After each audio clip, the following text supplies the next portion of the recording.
जहां अर्थ करने पर काव्य सौंदर्य का बोध हो वहां पर अर्थालंकार होता है। अर्थ करेंगे तो काव्य सौंदर्य का बोध होगा, जब काव्य सौंदर्य का बोध होगा तो वहां पे अर्थालंकार है। अर्थालंकार की पहचान क्या है, कि आप कैसे पहचानेंगे कि ये अर्थालंकार है। हमने तो बता दिया कि अर्थ करेंगे तो काव्य सौंदर्य का बोध होगा तो अर्थालंकार होगा, लेकिन अर्थालंकार को पहचानेंगे कैसे? अर्थालंकार को पहचानने का सबसे अच्छा तरीका है कि यहां पे पर्यायवाची शब्द रख दीजिए। जब हम पर्यायवाची शब्द रख देंगे तो काव्य सौंदर्य नष्ट हो जाएगा, तो हमें पता चल जाएगा कि ये अर्थालंकार था, इसीलिए काव्य सौंदर्य नष्ट हो गया। पर्यायवाची शब्द रखेंगे तो काव्य सौंदर्य क्या हो जाएगा? नष्ट हो जाएगा। जैसे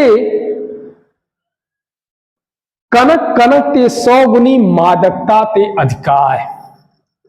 कनक कनक ते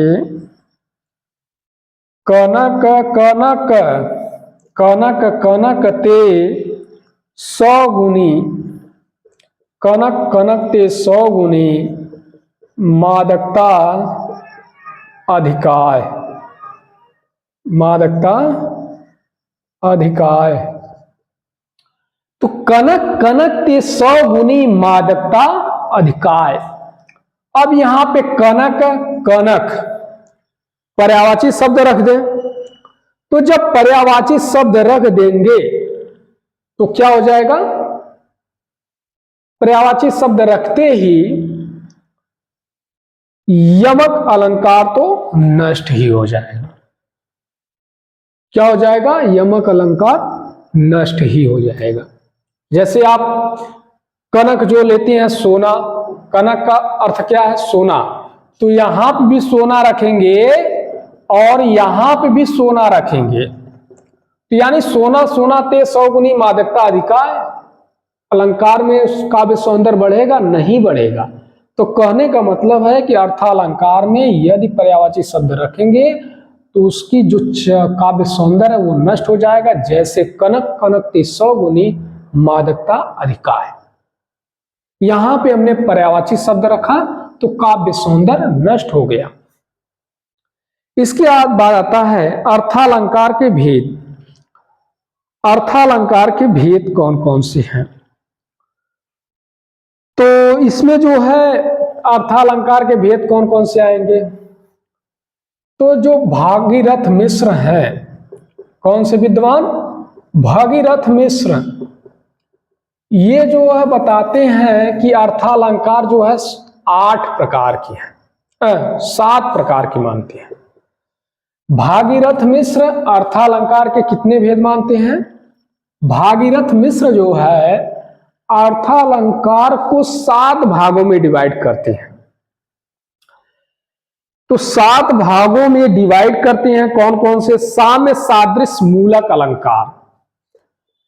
पहला ये बताते हैं साम्य सादृश्य मूलक अलंकार। साम्य सादृश्य मूलक अलंकार, तो साम्य सादृश्य मूलक अलंकार में कौन कौन सा आ जाएगा? तो आ जाएगा वे अलंकार जिसमें किसी के किसी से यानी समानता बताई जाती है। सादृश्य का मतलब उसी के समान सादृश्य, समानता बताई जाती है, तो वहां पे सादृश्य अलंकार या साम्य अलंकार होता है। इसमें आता है उपमा आएगा, रूपक आ जाएगा, उपमा रूपक और दृष्टांत आ जाएगा। तो ये उपमा रूपक दृष्टांत ये किस श्रेणी में आ जाएंगे? साम्य या सादृश्य रूपक अलंकार की श्रेणी में आ जाएंगे। भागीरथ मिश्र ये मानते हैं। और दूसरा जो है वो वैषम्य विरोध मूलक अलंकार है। वैषम्य क्या है? वैषम्य या विरोध मूलक अलंकार। तो वैषम्य या विरोध मूलक अलंकार कौन सा है? वैषम्य या विरोध मूलक अलंकार है वे अलंकार जिसमें विषमता या विरोध का वर्णन हो। जब विषमता या विरोध का वर्णन होता है तो वहां पे वैषम्य या विरोध मूलक अलंकार है।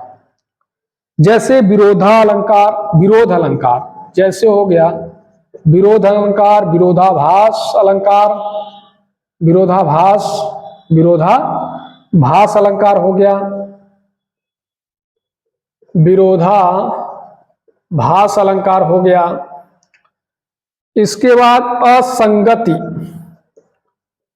असंगति अलंकार हो गया, विरोधाभास अलंकार, असंगति अलंकार। विषम अलंकार, अगला क्या हो गया? विषम अलंकार हो गया। ठीक,